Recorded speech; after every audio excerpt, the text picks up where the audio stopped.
as well as those who are watching this on playback. Thank you for taking the time to listen to the stories and the information that I'll be presenting today. I'm going to be sharing a new special report that my office has been working on for the past year. But before we get started, I'm going to ask our office's knowledge keeper, Cheryl Alexander, to start us off in a good way with a prayer. Cheryl? Good morning. Bonjour, kunyo abiktis na kasna me anam wagen. Migwich gichimana tu. Jawena mission nom gom gagijigak. Jimeno nandana ga wendaman. Jimeno wabamang nichi anishinabe. Jimeno non dawag nichi anishinabe. Jimeno gaganon nichi anishinabe. Shigo Jimeno wichiwag nichi anishinabe. Megwich Gizimanatu. Thank you. Megwich, Cheryl. Thank you. First and foremost, I'd like to start by acknowledging that the mandate of our office extends across the province that is now called Manitoba. As an office, we therefore live and work on the original lands of the Anishinaabe, Cree, Oji-Cree, Dakota, and Dene peoples, and on the beautiful homeland of the Métis Nation. We strive every day to dedicate ourselves and the public resources that we're given to making meaningful contributions to the lives of all children and youth, but especially to the lives and experiences of First Nations and Métis youth in our province. And we do this in a lot of different ways.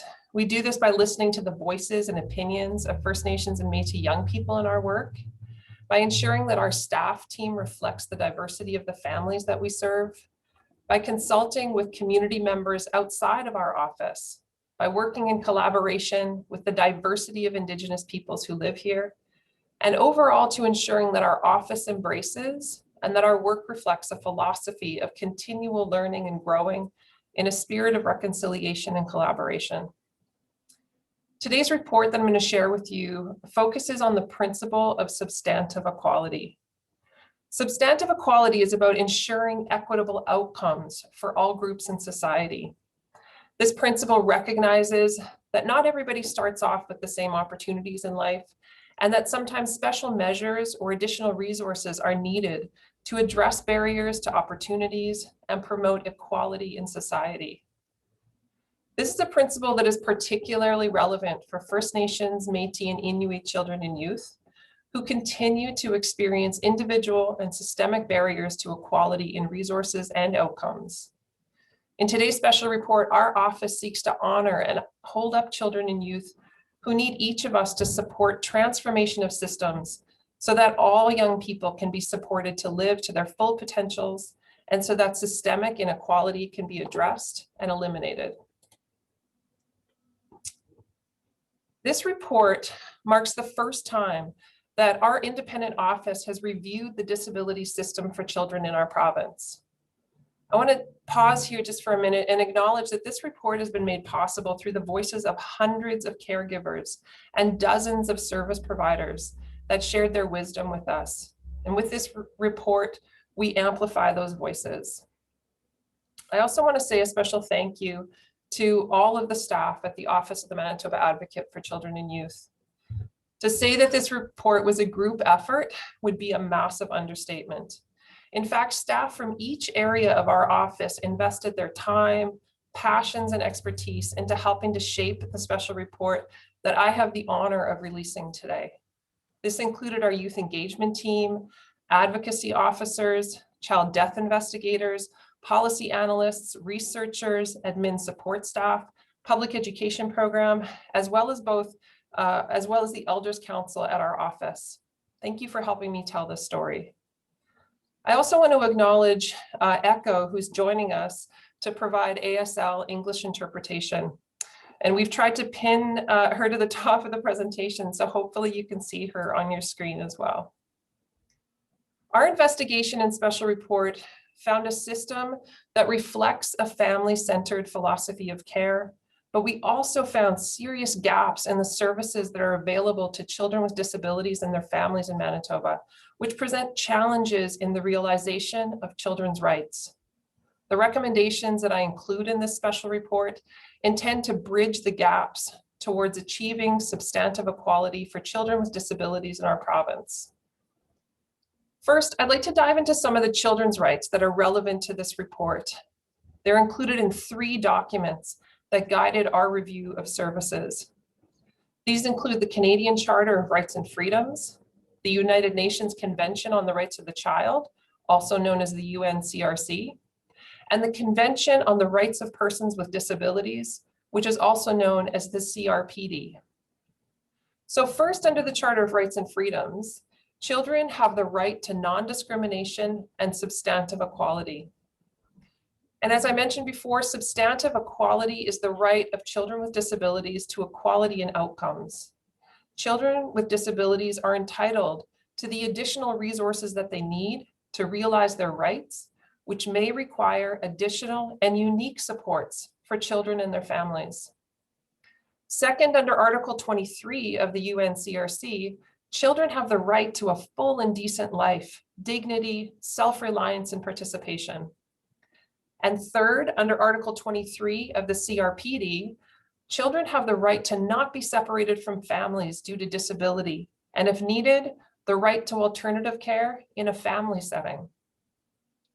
Together, these documents outline the obligations that governments, including the Government of Manitoba, have to children with disabilities and their families.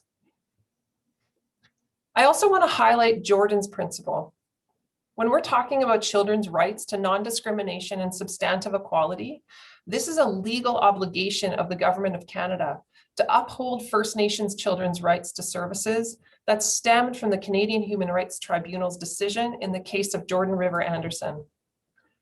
Jordan was a boy from Norway House Cree Nation who was born in 1999 with complex medical needs and stayed in the hospital for his whole short life. When Jordan was 2, doctors said that he could move to a special home for his medical needs. The federal and provincial governments, however, argued over who should pay for his home-based care. And in the end, Jordan stayed in the hospital until his death at 5 years old. In 2007, the House of Commons passed Jordan's principle, a child first principle named in memory of Jordan River Anderson. This principle makes sure that First Nations children can access all public services they need, taking into account substantive equality, distinct cultural needs, and historical disadvantages linked to colonization without experiencing any service denials, delays, or disruptions because of their First Nations ancestry. Jordan's principle applies to all government services, including disability services. As with most of our special reports, this report is grounded in the story of a child. In our special report, we introduce you to a child that we call Emma. This is not her real name. We're concealing her name in order to protect her and her family's privacy. When Emma was born, she experienced complications that resulted in global developmental delay. She also lived with multiple additional disabilities that impacted her mobility, behavior, and overall independence. Emma required constant supervision and ongoing support. Emma lived in rural Manitoba for most of her life. She was a happy child, and the people who knew her enjoyed her personality and her spirit. When Emma was a teenager, she died accidentally. Because her family was receiving voluntary services from child welfare at the time of her death, Emma's death was assessed as in scope for our review, and we reviewed the services provided to her and to her family from Children's Disability Services, Child and Family Services, and the education system. And what we found were examples of dedicated service providers, as well as significant service gaps that required further investigation. While Emma's early childhood was stable, as she got older, her medical and behavioral needs increased. She began to have frequent seizures and would fall repeatedly. As she got older, she began self-harming. Over time, her natural supports remained committed, but also had periods of feeling very overwhelmed with her growing care and safety needs. Her parents pleaded for help on multiple occasions to anyone who would listen, including to provincial ministers. And at the time of Emma's death, a meeting had been scheduled but had not yet occurred, where the plan was to better coordinate the systems which were involved in Emma's life so that an appropriate plan could be created. We have 7 key findings from the investigation, which I summarize in 4 themes in the special report. The first theme is case management. Emma's case manager was responsive in times of crisis and worked to the best of their ability and within the mandate of Children's Disability Services, which is also known as CDS, to support the family. Yet we found in the years prior to the family pleading for supports, there were no documented family plans for Emma and her family in her CDS file. Planning and supports were reactive, typically following a systems meeting or a crisis. The second theme from our child death investigation is respite services. Emma's family struggled to gain access to respite services early in her life and also as her needs increased. The family paid out of pocket for respite services for many years. Through self-administered respite agreements, the family employed respite personnel and oversaw all aspects of service delivery, including identifying respite worker burnout. Our third theme is alternative care. As Emma's needs escalated, the family experienced more stress. They began exploring out-of-home placements. However, when it was needed, there was no availability of out-of-home placements or what we call alternative care in the community. And the last theme is the involvement of the child welfare system. Children's Disability Services, or CDS, had no legislative mandate to create a placement for Emma because licensing of placements is solely under the purview of Child and Family Services. With no alternative care placements available, Emma's case manager, with consent from the family, reached out to child welfare to plan for the family. And in the months before her death, CDS and CFS were unable to coordinate services effectively to meet the needs of Emma and her family. Emma died just days before a systems meeting to plan for her specialized care. And while Emma's circumstances and needs were unique, the barriers that her family experienced are not unique and are familiar to many families of children with disabilities in our province. There were more than 400 people consulted for this report, most of them caregivers of children and youth with disabilities. We conducted a province-wide survey to examine service issues last fall, and we received more than 300 responses from caregivers. To better understand the system, we also met with CDS and requested data from Children's Disability Services. The information that we requested focused on the services provided in the 5 years between 2015-16 to 2019-20. And we specifically examined the theme areas of case management, respite, and alternative care. To understand the connection to the child welfare system and the experiences of children who move between those two systems, we manually linked the CDS and CFS databases. And further, there was a review of legislation, policies and procedures, as well as best practices locally and around the globe. The personal experiences from families and caregivers of children with disabilities were critical to our understanding of the impact of systemic barriers.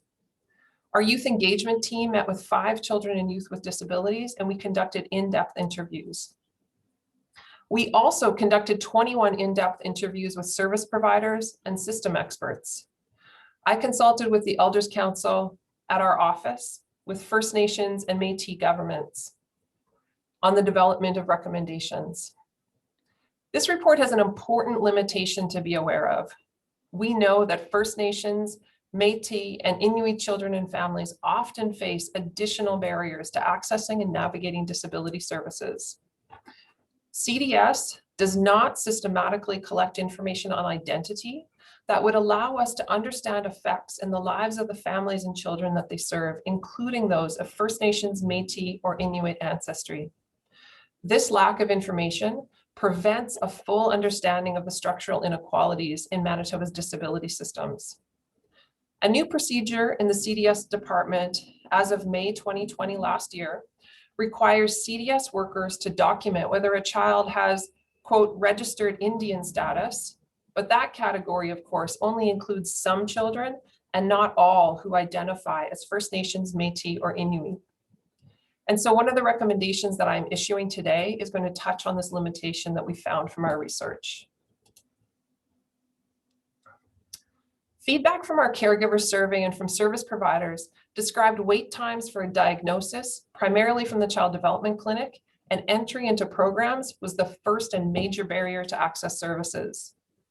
The Child Development Clinic is the main source of diagnoses in the province and receives somewhere between 1,500 and 1,600 referrals each year. However, they only have the equivalent of 4.5 staff to complete all of those assessments. This has created a severe bottleneck since eligibility for CDS services requires a diagnosis. During our research, we also found over 300 children who have received a diagnosis and are eligible for CDS services, but they do not have a case manager assigned to them yet. CDS told us that waits for case managers to be assigned can take up to 2 years. Delays in diagnosis, followed by delays in case assignment, can work to delay and may ultimately deny access to crucial early intervention supports for children. Our caregiver survey also revealed that of the respondents who indicated that their child did have a case manager, 69% reported that their case manager contacted them twice a year or less, while 28% received monthly contacts and 3% had weekly contacts. Lack of contact and communication was a common source of frustration for caregivers in our survey. And we see that reflected in the summary stats. Satisfaction with case management services was low, with about 45% of parents saying that their case management services met their needs, and 52% finding their case manager helpful. I want to be really clear, however, that families generally spoke very positively about their CDS workers. They told us about the hard work and dedication of CDS case managers, but they also noted having little time with them and that their assigned workers were clearly overworked, as the quote on the slide that you're seeing indicates. One of our caregiver survey respondents told us, "Our CDS worker is a very nice person and we like her, but she's overworked. We only have contact with her when there's a serious problem, and years go by when we don't have contact with her. It would be good to have at least an annual or semi-annual meeting with her, but we get the impression that she's overworked." Our examination confirmed that CDS works within a family-centered model, which is best practice and should be commended. They also promote a philosophy that views the child and family as experts and use an approach of least intrusion into the family. These are really important frameworks towards best care. But in order to implement an effective family-centered model, case managers need the time to engage with children and their families, build relationships, create assessments and plans, and contact families regularly.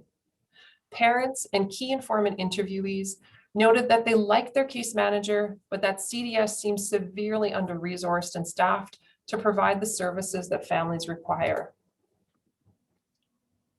The experiences of caregivers were reflected in our caseload findings when we analyzed data supplied by the provincial department. There's not a large evidence base to point us to the right caseload size to inform services for children with disabilities. However, a review of best practices for high-risk children, including children with disabilities, suggests caseload sizes of 20 to 30 per caseworker for low-intensity cases, 10 to 20 cases for a moderate caseload, and 5 to 10 cases for highly intensive services. And that information is from an international best practice literature review that examined a wide range of service systems and jurisdictions around the globe. Several key informants from the service sector told us that CDS caseloads were too high. This was confirmed by the data provided to us by CDS, which indicated the average caseload per employee is 133 children, with a range between 2 and up to 490 cases being managed by a single worker. As I mentioned on the last slide, a review of the policies and philosophy of CDS is consistent with best practices and a family-centered approach. However, high caseloads mean that workers may struggle to consistently meet the policies and the philosophies of the system as it's structured. In Emma's case, for instance, following an initial assessment, there were no assessments or plans developed for the family for over a decade. According to CDS policies, plans should be developed or reviewed at least once a year. Only 29% of caregivers in our survey who indicated that they did have a case manager were aware of a plan for their services. Family-centered care requires the development of relationships with families and children. The importance of relationships was highlighted in every interview that we held with children and youth. Children with disabilities told us that they wanted to have a relationship with their service providers and to be seen and heard throughout their care. This is their right. As outlined in the UN Convention on the Rights of the Child, they are entitled to be involved in decisions that affect them. Building relationships takes time and resources, but it is one of the most essential pieces of family-centered care. So the second theme that we focus on in the special report was respite. This was also the #1 issue that was raised by caregivers in our survey. Data we analyzed showed that both the number and proportion of children receiving funding for respite from CDS has decreased in that 5-year period. The graphs show the proportion of children in CDS that received respite over time. And we see clearly that there's been a significant reduction in the proportion of families receiving respite in the last 5 years. We see this funding pressure in the overall CDS budget. Our analysis found that while there's been a 15.5% increase in children enrolled in CDS over the last 5 years, there's only been a 4% increase in expenditures over that same 5-year period. And accounting for inflation, that 4% increase is in fact a loss in funding. There's no official policy that deems respite allocation in regards to family needs. CDS explained to us that it's a conversation with families that determines how much respite they will receive. But caregivers in the survey expressed frustration over the subjectivity of that process. Caregivers also described challenges associated with self-administered respite services, including being required to take on the liability and other challenges of finding and hiring respite workers. Self-administered respite is the approach that is currently favored by the province and CDS. Although there are 3 options available to parents, we found that CDS sometimes only presents the self-managed respite option to caregivers. So this involves families seeking out and paying respite workers on their own, and then being reimbursed by the government later. The requirement for background safety checks, including child abuse and other prior contact checks, are then also liabilities that are solely assumed by the family. So here on your screen are 2 quotes from people regarding their experiences with current respite practices. The first is from a caregiver survey respondent. They told us, "Respite is to help families out, and me having to do self-managed care is not a help. It only adds more work for the families." A service provider who was interviewed told us, "A number of things like self-administered respite were being pushed as labor-saving initiatives, responses to an ever-shrinking workforce. I know it's difficult, but our job is to serve. What we are doing, putting liability and work on parents, is taking shortcuts that put families, the program, and kids at risk. No, we shouldn't be doing that." Self-administered respite could be a good option for some families that have the time, expertise, and skills to do this. However, family-centered care would require offering multiple options and coaching families to select the right option for them and their circumstances. For Emma's family, the level of needs outpaced the respite capacity and natural supports at home. When they had exhausted respite care, the family began to look for an appropriate alternative care option in Manitoba and found nothing suitable for Emma. So that brings me to our 3rd report theme, alternative care. A family environment is the best place for children to thrive. However, for some families, full-time care at home is not possible. Alternative care options in a family setting should be available in these circumstances, as mentioned in the rights laid out in the UN Convention on the Rights of Persons with Disabilities. During her teenage years, Emma's family struggled to provide an environment where she and her family could thrive due to her escalating behavioral needs and sleep challenges. The family reached out to Children's Disability Services for planning for entry into alternative out-of-home care. CDS submitted a referral to St. Amant Alternative Care, but was told that there was a 2-year wait list. The family was already in crisis at this point, so CDS requested CFS involvement with the hope that it would fund and license a specialized out-of-home placement for Emma because there were no existing options in the community that could support Emma's needs. Remember, of course, that CDS does not have the legislative ability to license placements for children. That responsibility currently rests only in Child and Family Services, who are protection specialists and not specialists in disability care. CFS and CDS met with an external service provider about the development of a new placement for Emma, and documentation indicated that this would take time, citing a lack of assessed child protection concerns, which is mentioned, of course, is the focus of CFS. Before alternative care could be arranged, Emma died accidentally. Her death, as I mentioned, happened days before a scheduled emergency systems meeting and more than 6 months after the family had requested support to find an appropriate out-of-home placement resource. Emma's family's experience with alternative care unfortunately bears similarities to many Manitoba family experiences.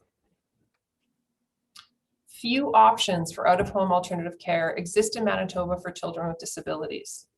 St. Amant River Road Place has just 20 spots for non-ambulant, which means non-mobile, high medical needs children and youth. Overnight respite needs to be booked at least 6 months in advance. St. Amant River Road Place is an excellent care facility. However, it does not have any dedicated crisis stabilization beds for children and youth under the age of 18. Because of a lack of community placements, crisis stabilization beds often become long-term alternative care units. There are currently 26 spaces that are CFS managed agency resources for children who may be eligible for CLDS or Community Living Disability Services. CFS authorities and agencies may also have some of their own placements that are specialized or they know experienced foster parents. But the need for out-of-home overnight respite was identified by every service provider that we spoke to as a major gap in the system. This is a form of part-time alternative care that can be very helpful for families. And if we look at the continuum of alternative care, which we're showing you right now on your screen, we note that the lack of alternative care placements in the middle of that continuum may lead some families toward full-time alternative care through child welfare, even if other options could have met their needs. Another issue is that out-of-home respite for children can't be managed by CDS right now due to legal limitations. Only CFS and CLDS can license placements in Manitoba. Given CDS's expertise in disability care, but lack of a mandate to license out-of-home placements, key informants interviewed said that out-of-home alternative care placements were often difficult to find or create. Many families are already in crisis by the time CDS approaches CFS to plan for the family. And in order to access CFS placements, caregivers are sometimes encouraged to place their children into care of Child and Family Services, even when there are no child protection concerns. And here's a few things that service providers told us directly about this. First, one service provider said, people shouldn't have to sign a voluntary placement agreement with CFS to live with an alternate care provider 1 or 2 weekends a month. We need to have a policy change to make sure homes are safe and that families could access them. The policy got in the way. This sentiment was echoed in another interview with a service provider who said, a lot of the challenges are systemic, things that are fixed in place that we cannot change. If we have the ability to license a home for overnight care for disability-specific children, that would be a game changer.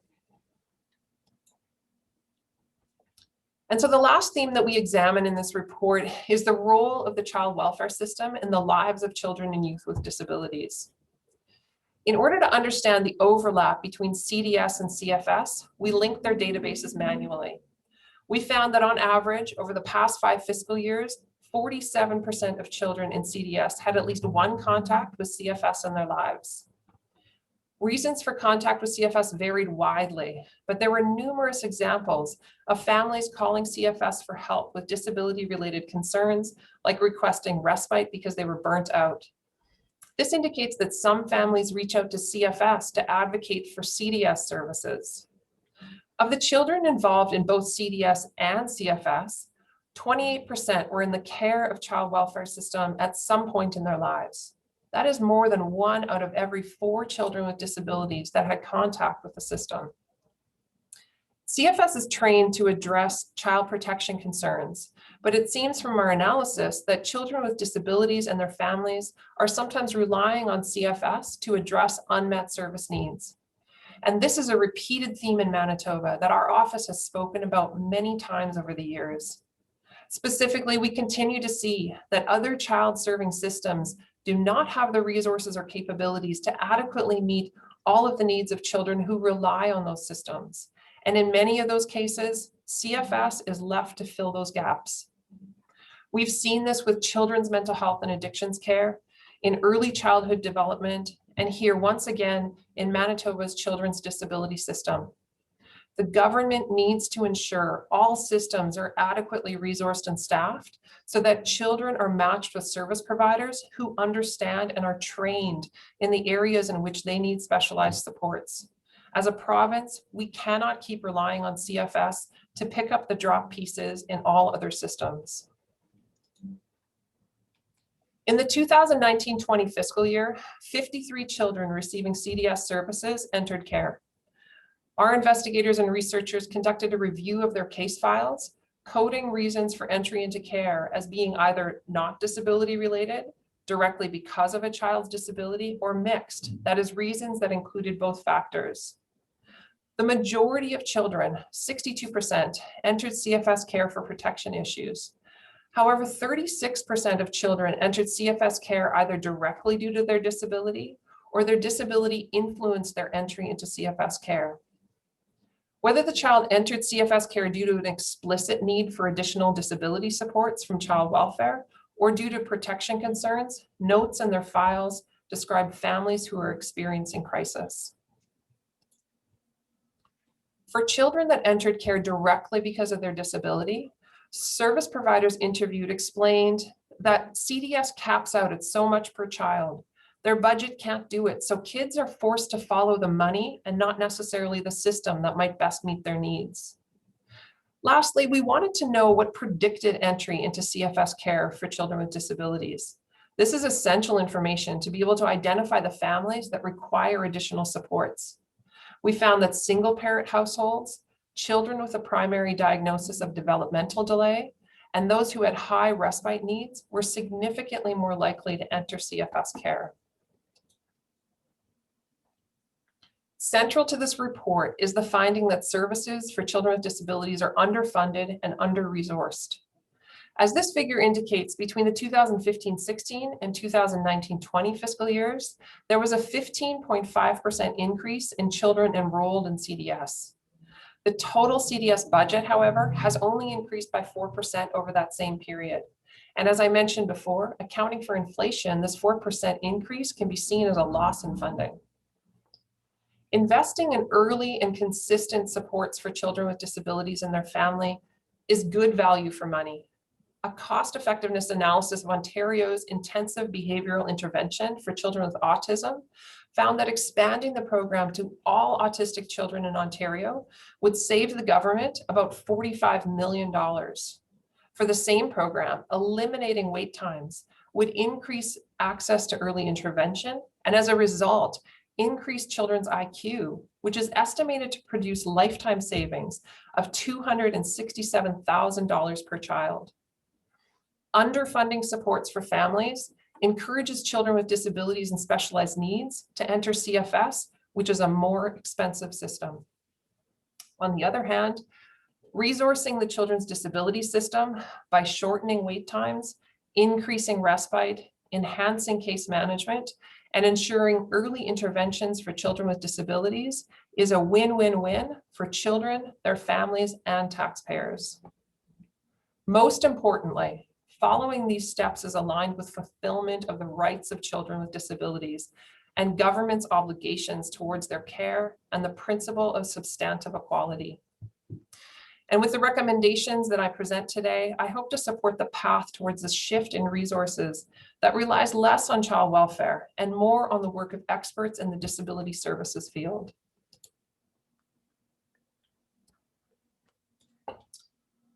So recommendation number 1, is that the government of Manitoba develop and enact a legislative mandate for the Children's Disability Services Program, similar to Alberta's Family Support for Children with Disabilities Act, that empowers and resources children's disability services to provide a broad continuum of supports for children living with disabilities and their families.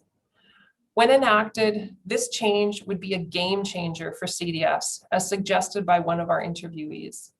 Legislative authority would mean CDS could, among other changes, license, operate, and oversee disability-specific placements for children and youth. Similar legislation exists in Alberta already. This could also save the government considerable funding by not relying on CFS, a more expensive system, to organize, license, and fund placement resources for children where there are no protection concerns. Recommendation 2 is that a protocol be developed between Children's Disability Services and Child and Family Services that clearly outlines mutually agreed upon processes for serving and jointly funding services for high needs children with disabilities and caregivers that receive services from both service streams. More clarity is needed for CDS, CFS, and caregivers on when each department should be called and what services are available through either program. Implementing this recommendation should provide more efficient use of public resources. The next 2 recommendations are linked to wait times. Recommendation 3 is that Manitoba Health and Seniors Care, Shared Health Manitoba, and regional health authorities work together to create and resource a financially sustainable coordination agreement to reduce wait times for diagnostic assessment for children suspected of having a disability, with the goal of wait times less than 6 months between referral and diagnosis. As I mentioned throughout the presentation, wait times for assessments are incredibly long, sometimes up to 12 and 14 months. We need to bring those wait times for children and families down for the sake of children and families, as well as the sustainability of the system. Our shared goal must be to match children and youth with early intervention and then ongoing services that they need to support their ongoing development.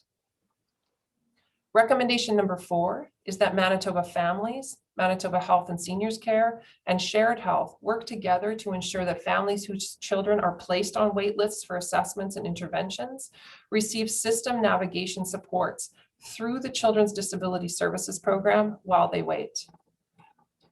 While families are on wait lists, there should be supports in place to help them understand and then navigate available support options to help alleviate stress and increase supports for families.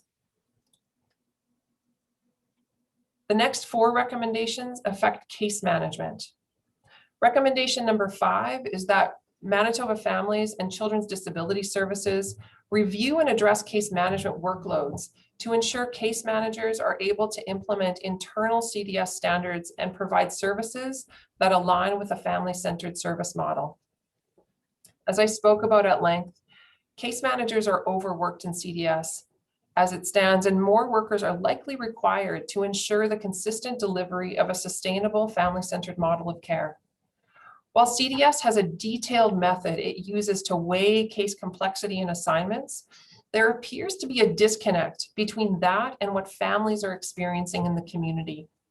And as such, it might be important for CDS to review its model and case weighting method to ensure service outcomes match its program philosophy.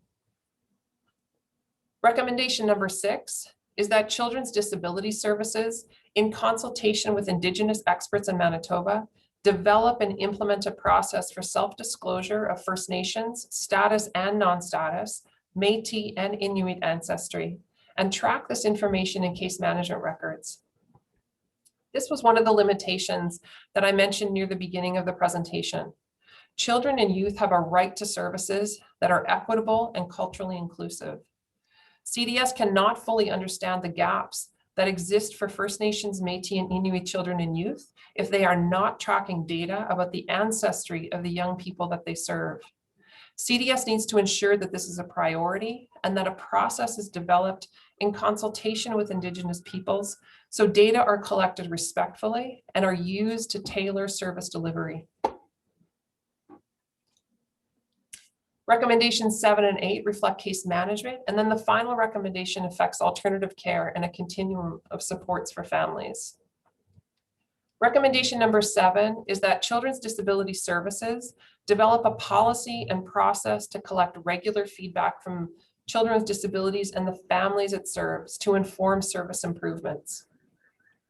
In order to improve, CDS and any and every public body should regularly collect feedback from its users. As our experience during the development of the special report reflects, children and their caregivers have a lot of advice and wisdom about their experiences inside the disability services system. Recommendation number 8 is that Children's Disability Services complete its program manual and make that manual publicly available. Again, this is important to achieve greater transparency and clarity for families and caregivers, many of whom told us that they weren't clear on how decisions were being made, like allocation of respite, among other concerns.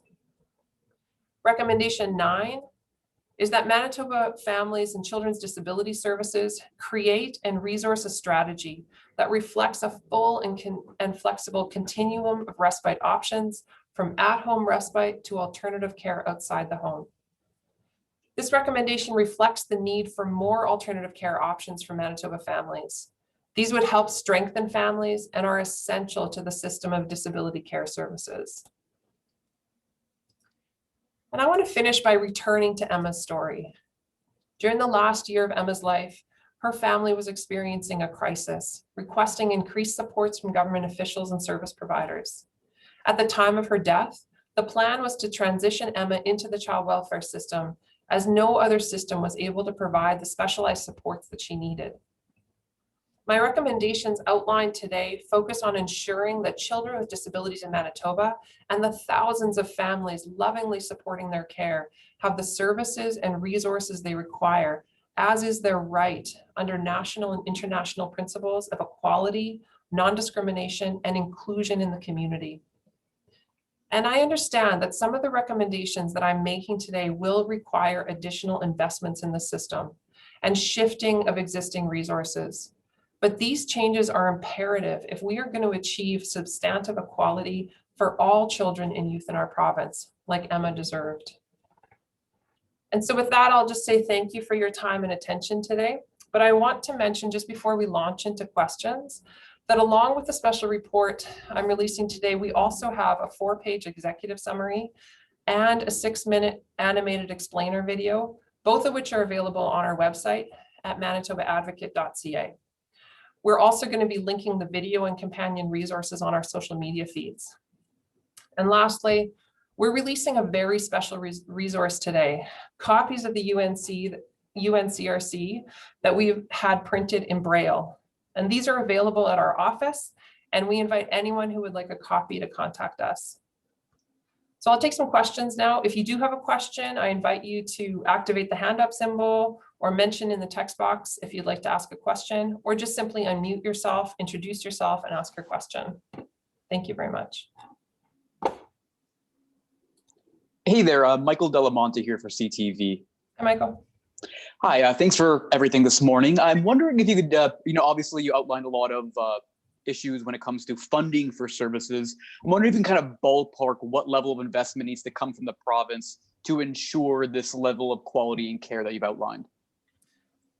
Well, thanks for that question, Michael. What I would say is that it would be difficult for me to ballpark a number, because I think that one of the things that's going to be really important is for the government, the Department of Families and Health and Seniors Care, the two specific departments, to do a bit of an inventory on where their existing resources are, so that they can make the most efficient use of those existing resources. Because sometimes, it just takes in some cases a matter of reallocating existing resources, but then also being able to account for where the new resources and the new investments are going to be required. I mean, if you look at something like the number of workers in the field, for example, when we look at caseload numbers, I think it's probably quite likely that additional workers are required in the CDS system.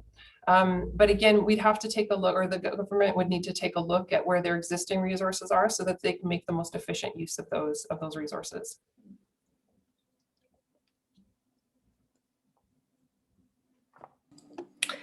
This is Alana Cole from CDC. Hi, Alana. What can be, just to follow up to your response right there, what can be done right now to take action on the recommendations? We've had a lot of really productive conversations with the Families Department in particular in the lead up to this special report release. And, I'm pleased to see that that those meetings have been really productive and really positive.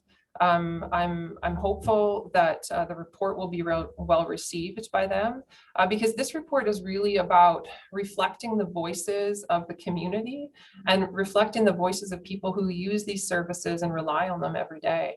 And so I think that, I believe that the Department of Families is well poised to make some, to address some of these recommendations in probably a short-term time frame. I know that in our conversations, there's a clear commitment to children with disabilities and their families, and so I feel hopeful that there would be some pretty quick action on some of these. Certainly, some of the recommendations that I'm making today are sort of longer term strategies, and but some of them would potentially be kind of quick wins that they could respond to quite quickly.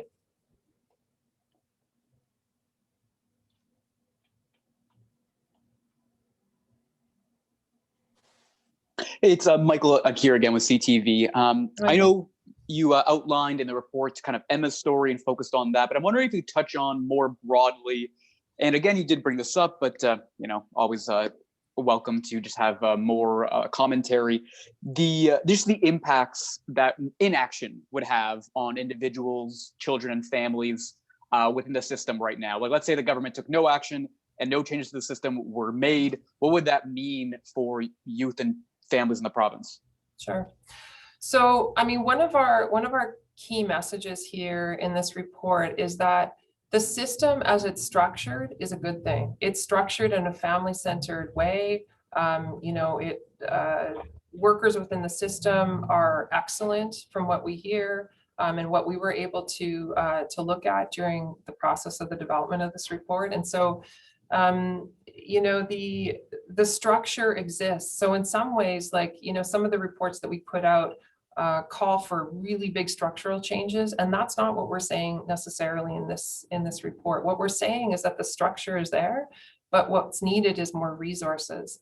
And when families are accessing disability services and relying on that system on a daily basis, a lag in responsiveness from workers or inability to access services, especially when you look at some of those wait times. So if you're thinking about a wait time of 12 to 14 months just to get a diagnosis, and then potentially another 2 years to get matched with a case manager, that's a lot of time for a family to be bearing the sole weight of all of the services and support needs of their child with disabilities.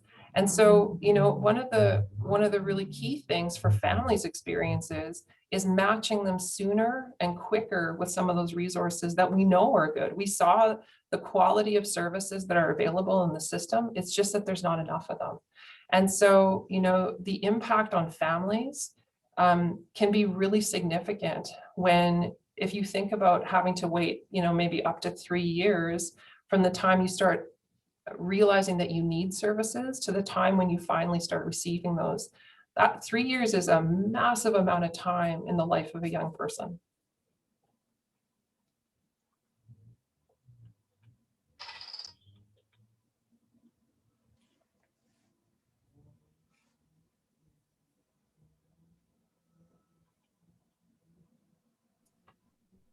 Do we have any other questions from media?